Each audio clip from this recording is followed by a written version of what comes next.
Do you need help protecting your finances as you enter retirement? David Dickens of KC Financial Advisors has got you covered. Welcome to the Cover Your Assets KC podcast.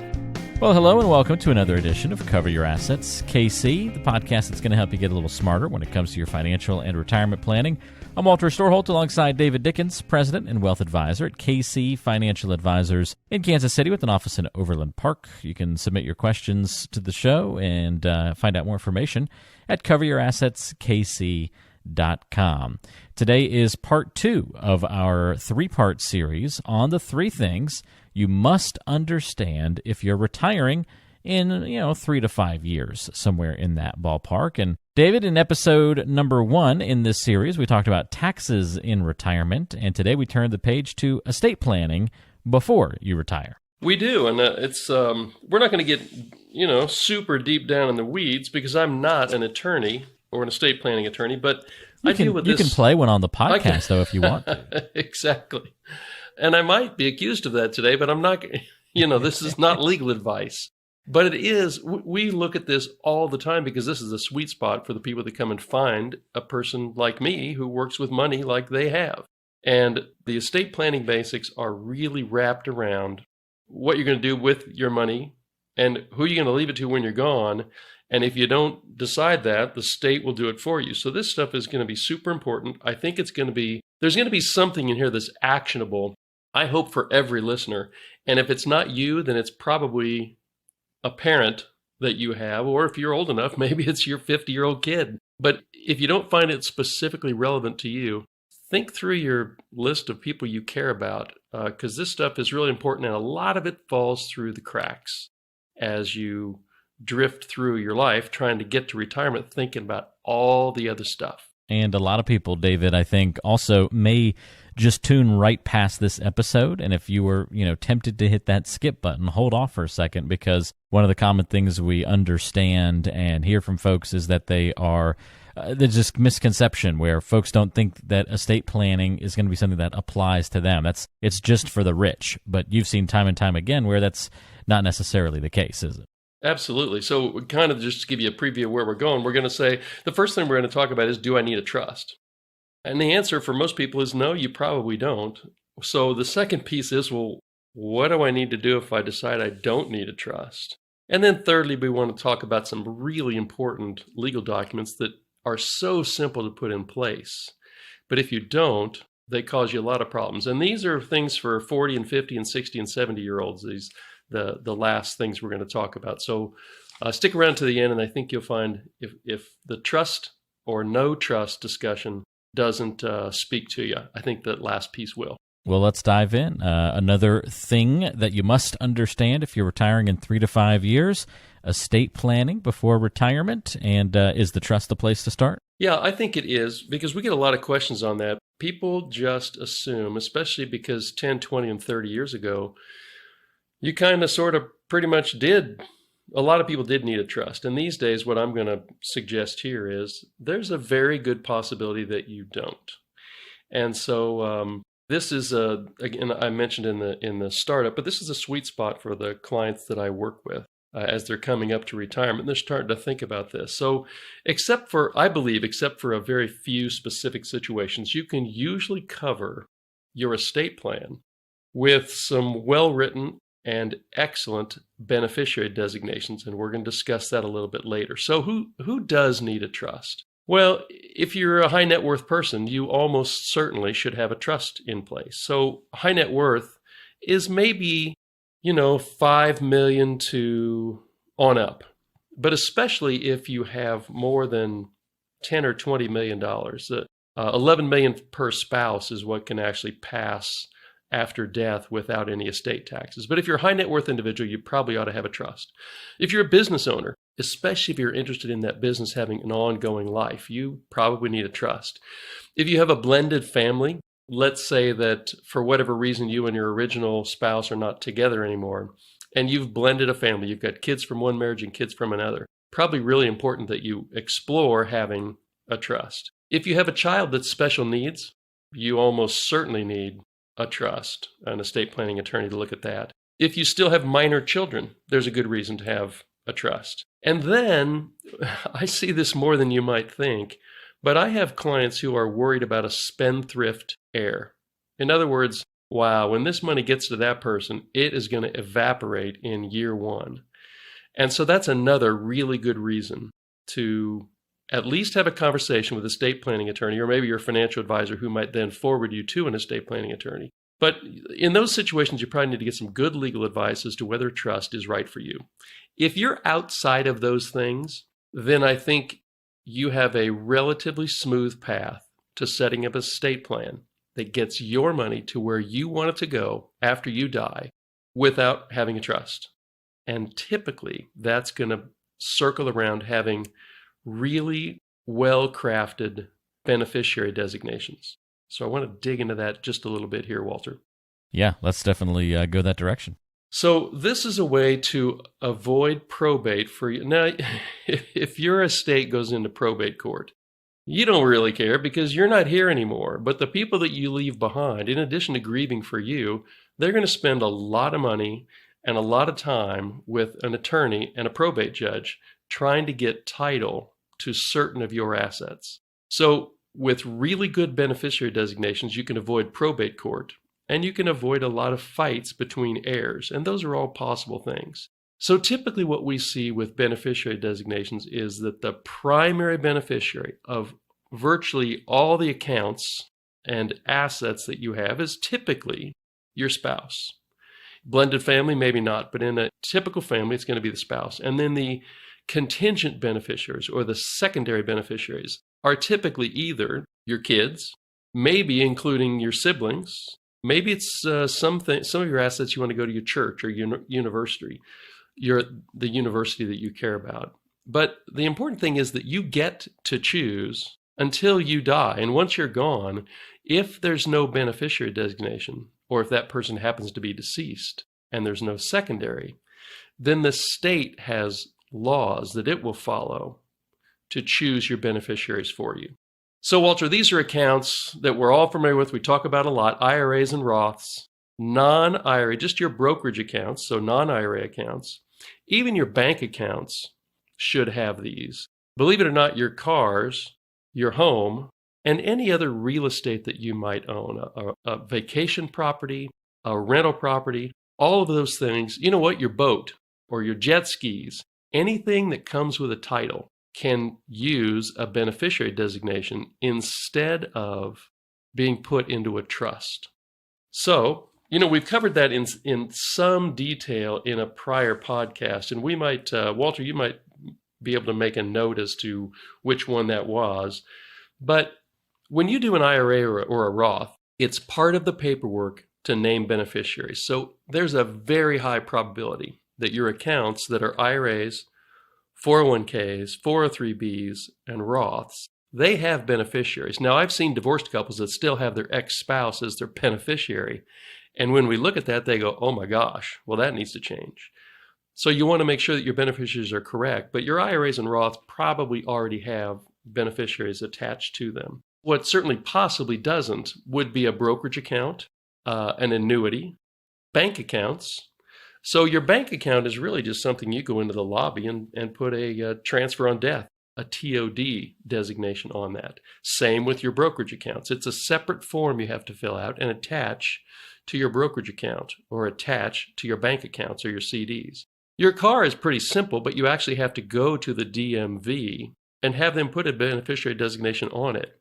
Unless your car is worth almost nothing, at death, it is going to be a probated item. So you want to make sure you take care of that, and it takes about 30 minutes at the DMV. It's really simple. Your home is a little trickier. You got to go to the county courthouse. You can pay an attorney probably $300 or $400 or $500 or $600 to do it for you, and that may be the route you choose, as well as any rental properties or other real estate. And then your boats and your jet skis, those are things with the title as well. So all you have to do is the titling authority will put that beneficiary designation on there for you. So that's kind of step one if you decide that you don't need a trust. You need to have really good beneficiary designations on all of your assets that have titles. What other things should we be on the lookout for, though, if we don't need a trust? So the beneficiary designation, I've had this come up a couple of different times. There are two different kinds of beneficiary designations, and I'm going to give you an example of each. And I hope in about 3 minutes this becomes real clear as to why it's different. Kind of the default when you fill out a beneficiary designation is something called per capita. But you can make a choice for per stirpes, and here's the difference.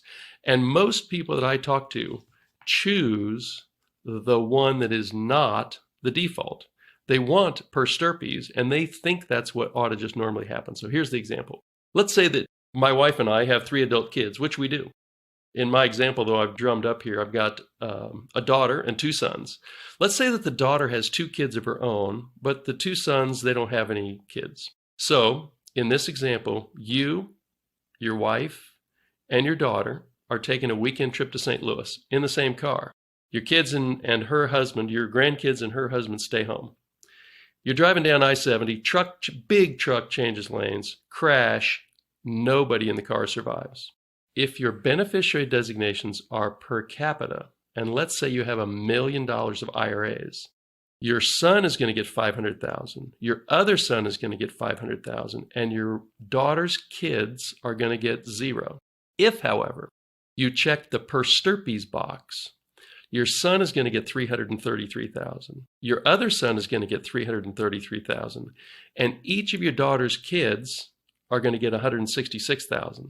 Not her husband, because he's not in her bloodline. It would go to her kids, and if they're minors, then the husband, he would oversee that until they became of majority. So it's pretty easy to see that's a huge difference in where your money might go if you have an accident like that. It's pretty rare. But if it happens to you and your family, you can't change it after it's happened. So what you want to do is sit down and say, well, am I fine with my grandkids getting nothing and my sons getting everything? Or do I really want my daughter's kids to benefit with what she would have otherwise inherited? And if you do, you just need to check and make sure it's the per stirpes box is checked. Now, we have some clients here at our shop that have annuities. And a lot of the annuity beneficiary designation forms don't even come with a per stirpes box. So you actually have to attach a list and explain to the annuity company that these are all per stirpes. So the takeaway here, Walter, is it's a really, really important, it seems like a secondary decision to be made with your beneficiaries. But I started off this section by saying you have to have excellent beneficiary designations. And part of that is making this choice between per capita and per stirpes. I'll virtually guarantee you that more than one of the listeners to this podcast, if they go and check these, they will realize they have one or more accounts that are not set up the way they want as far as beneficiary designations go. So do yourself, your spouse, your family a big favor and check out these beneficiary designations and make sure that they do what you want them to do before you don't have a say anymore after your death. The first class that I ever walked into in college was Latin 101 at 8 a.m. on a Wednesday. And it was my very first college class, and I never went back. So per stirpes, and that one always gets me. I don't know why. It just never sticks. I've always had trouble with understanding the different Latin terms that start to come into the equation when we get into legal. I like talking finances, less the legal side, David. So I'm glad you're here to help remind and clear these things up every once in a while. Walter, that was pretty bold to even sign up for a college level. I don't know what I was thinking. I really don't know what I was thinking. I had taken Spanish in high school, and I think I was like, I want to do something different. I had taken German and Spanish in high school, and I was like, I want to do something different. And so I signed up for Latin, and it just happened to be my first class, and the only one I could get was like the 8 a.m. class. And I went in, and like 5 minutes in, I was like, I'm in the wrong place. Yep, probably a good call. So I learned the power of being able to not return to a class that you didn't like in college. I was like, oh, this is powerful to be able to sign up for one and then back out of it with no consequences. Took matters in your own hands. That became my routine for the rest of my college career. I would sign up for as many classes as it would possibly allow, and then attend them all the first week or so, and then drop the ones that I didn't like or enjoy or weren't what I thought they'd be, and that sort of thing. And it worked out okay. I still graduated. So. Yeah, there you go. Who needs that Latin anyway? You guys like me to explain it to you. So That's you don't right. need that. Yeah. I said, David will be along one day to help me with this. I don't need to spend the whole semester on it. So we have trusts, and we have people who aren't going to use trusts, and the vast majority of Americans are not going to use a trust. Probably half of the people who listen to these podcasts of ours maybe are, or at least should consider. But most of America will not ever use a trust, and that's perfectly fine, especially if you take care of your beneficiary designations. So I promised at the top of this that we were going to hit something that was broadly applicable to a lot more of our listeners. And so where we want to kind of finish here are some of the, a lot of times they're thought of as cleanup items, but they can be super important if you haven't thought of them. And really this is now in your 40s, 50s, 60s, and 70s. I'm going to mention 3 things here, actually 4, that I think are super important, and I'm not going to go into extensive detail like we try not to do on these podcasts. What we're trying to do is shake some stuff loose in your brain, you take some notes, and then follow up with that. So the first 2 things are powers of attorney, financial powers of attorney and healthcare power of attorney. So here's why this is important. If you're not able to speak for yourself, there are certain of your accounts that only you can get into and make changes to, like, for instance, your IRA. Your brokerage account might be jointly owned between you and your spouse, but your IRA is owned by you. And if you aren't able to speak for yourself, nobody's getting money out of that account until you're gone, until you die, except if you've named a power of attorney. So that power of attorney can write checks on your behalf, can withdraw money from your accounts, can make other financial decisions, can request dollars from your IRA or your non-IRA accounts. But they also need to be a really trusted relationship, a very high trust relationship. But that's what a financial power of attorney does. Now, you can conjure up in your own mind why, if you're in your 40s or 50s and you get into a wreck and you can't speak for yourself, maybe you're in a coma for 6 months, or maybe you are in it for 2 years and never come out, somebody is going to need to be able to write checks on some of these accounts. So having a financial power of attorney can be super important. Maybe it's your spouse, and you have a secondary power of attorney that's maybe your brother or your brother-in-law or your sister, but somebody who you really trust. And then there are healthcare power of attorneys that can help speak for you if you're not able to speak for yourself. Think up the same line of scenario, but in this case, it's not a financial question, it's a healthcare question. That is really helped along if you have the third piece, which is a living will, sometimes a healthcare directive. And what mine says is, here's what I want to have happen with my health if I can't speak for myself. If this is going on, do this. If this is going on, do that. If this is going on, don't do anything. Just let nature take its course. Those are super important. One particular example, I had a client who had a younger son who had health problems, and his sister was a nurse, and she convinced that young fella, he was in his 30s, to have a healthcare directive. And that healthcare directive had a do not resuscitate clause that he felt very strongly about.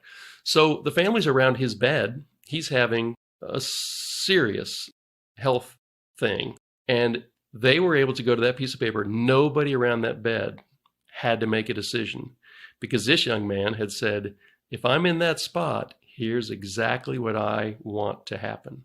So nobody had to carry the guilt that they might have carried. They didn't have to carry that forward after he was gone, and he did pass in the next week, because they were fulfilling his wishes. I've done that for myself. Walter, I don't know if you're a young guy. You may not have even done that, but frankly, your wife's in healthcare, so you might have that in place. But I just encourage every listener who's listening to this, if you don't have that in place, it's not expensive to get it in place, but it can be super important. And health emergencies, they come up whether you're in your 30s or 80s and everywhere in between. So you got your power of attorneys, you have your healthcare directive, and then a HIPAA authorization. So, Walter, your wife definitely understands this, and I'll bet you do too, but there are laws in this country that say that doctors are not allowed to give health status and medical information to a whole lot of people that are related to this patient. But if you have a HIPAA authorization, that allows the medical staff to share all of the findings, all of the situation. So what my wife did, is we have a HIPAA authorization that explains exactly who should know what. Pretty simple to put in place. It's kind of a boilerplate document, but it doesn't fill itself out. And so that is a simple one to have in place too, but you actually have to do it. So financial power of attorney, healthcare power of attorney, a living will, and a HIPAA authorization. If you have those 4 things in place and you have really good beneficiary designations, then for the most part, the vast majority of Americans are going to have a really good estate plan in place. And if you're one of the people that meet one of those exceptions that I mentioned early on, go see a good estate planning attorney and see if you need a trust. And if you do, pay the money and get that done. Either way, your heirs are going to be really, really thankful that you took that step.